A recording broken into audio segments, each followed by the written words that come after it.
Hi, welcome to the Richard and Judy Book Club, exclusively to WHSmith. And this week's book, well, my goodness, what a book. It's frightening, it's macabre, it's very, very complex, and it's absolutely brilliant. It's called Gone Girl by Gillian Flynn. And it's a story of a marriage which has gone horribly and toxically wrong. Nick Dunn wakes up on the morning of the 5th anniversary of his marriage to Amy. Straight away, his attitude towards her is frighteningly ambivalent. The book is written partly from Nick's point of view, partly from his wife's point of view, and you can see the difference in their attitudes towards each other. On their 5th wedding anniversary, Amy goes missing. She just disappears from their house completely. The police are called in. They begin to treat it not just as a runaway or a missing person, but as a potential murder. And Nick, the husband, is very much in their sights. Unfortunately, Gillian Flynn couldn't get over here to talk to us, so we went over to talk to her.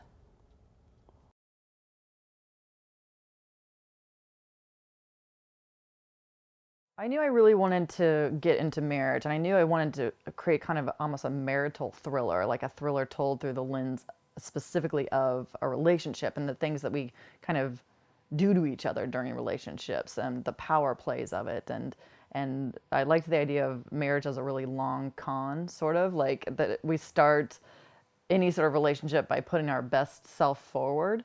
And I think that's kind of what love is like you almost start believing that you are that best self and that so you feel wonderful in this relationship and everything. Well, no one can pretend to be someone who's perfect forever. And, a couple of years, 2, 3, 4 years, you do become sort of different people than the people you tricked into marrying you.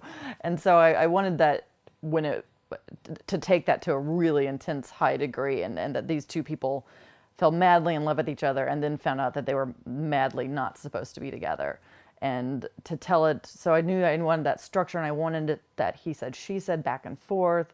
And I wanted them to be unreliable narrators. I've always loved unreliable narrators. I love that sense of unease you get when you start thinking, oh, this person I've trusted myself with might not be trustworthy.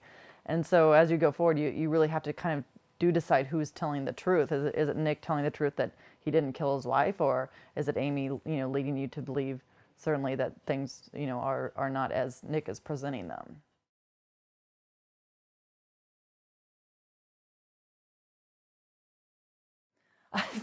Thank goodness I do not know anyone like Nick and Amy.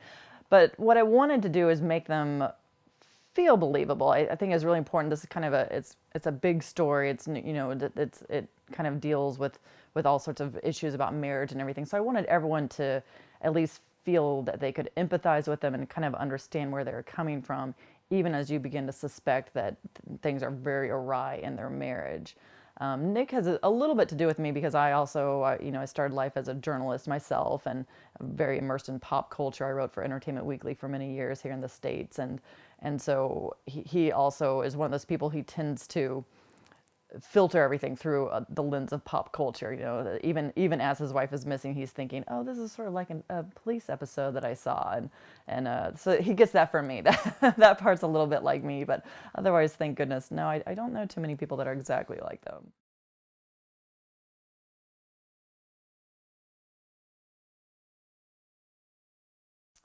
I like them both. I like them. I think the writer has to like the characters that they're writing, or a reader can sense that they don't like them. And so, would I want to drive cross country with them or have them as my roommate? No, but I get where they're both coming from, and there are certain things I like about them. They each have a sense of humor, and they each are very smart people. And even though they're doing these awful sort of things, I understand where they're coming from, and that's why I kind of include a little bit about their childhood in each of the books, because in each of the stories, because I feel like if you do that, if you know where someone's coming from and why they are that way, I feel you're usually much more empathetic toward them. So I like them each, and I think whoever I was writing at the time is probably who I was kind of siding with.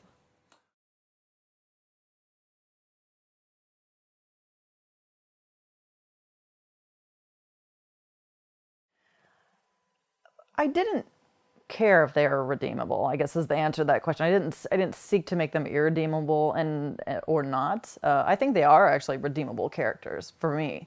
I didn't set out to make them likable characters. That is not a reason I ever read books. I don't need to like the person I'm reading about. I need to be interested in them, and I need them to explain to me how they think, and that helps me figure out how other people in the world think. And I use that very much as characters as a lens onto other people.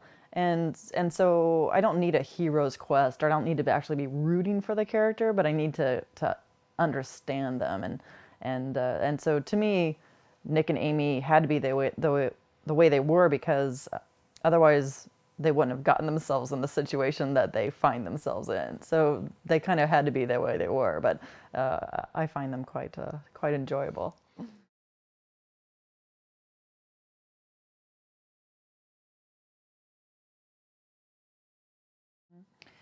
I knew I wanted the recession to feel very present, and the end of work for a lot of people. And certainly as I was writing the book, that was what was at the height of the recession in the States.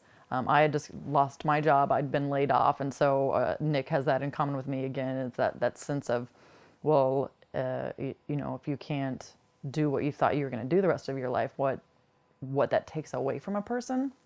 And so I wanted to kind of strip that away from Nick and have him be a former magazine writer who had lost his job and lost that sort of sense of his identity. And it kind of went from there. I had originally set the book in Chicago, because I live in Chicago, and I was ready to write a big Chicago book, and it didn't work for the store. I realized very quickly that I needed them back in a very dead-end sort of town, in a town that had been hit very much by the recession. So I moved them back to a little, even more to the center of the country, and to this little fictional town that had been dominated by a shopping mall, that had been one of these massive American shopping malls that take up miles and miles of space, and that the shopping mall had gone under and bankrupted the whole town. And that sense of, I liked this sense of this symbol of materialism and consumerism, this big empty husk at the center of the town. And again, what that does when an entire town loses its sense of purpose in the way that you do if you're laid off. And so I wanted to kind of drop them in the center of all of this. And Nick says at one point, he felt like he'd brought his wife to the end of everything. That was the end of a way of living. It was the end of his way of life, her way of life. His parents were dying, and kind of that sense of, when you look at your partner and think, well, everything else is gone. Is this partner at least going to save me? And what the answer is to that for them. Well, it's one of our favourites on the list. It's many newspapers' thriller of the year, and it really, really stands up to being read. It's a wonderful book, and thank you very much indeed, Gillian, for telling us about it. Remember, if you buy your copy from WHSmith directly from the store, you will get lots of extra content in the back that you don't get if you buy the book elsewhere. Things like our interviews with the authors, a question and answer session, details on how to download our podcast where we talk to the authors personally, one-to-one, lots of stuff like that, but only if you get the book from WHSmith. Anyway, enjoy.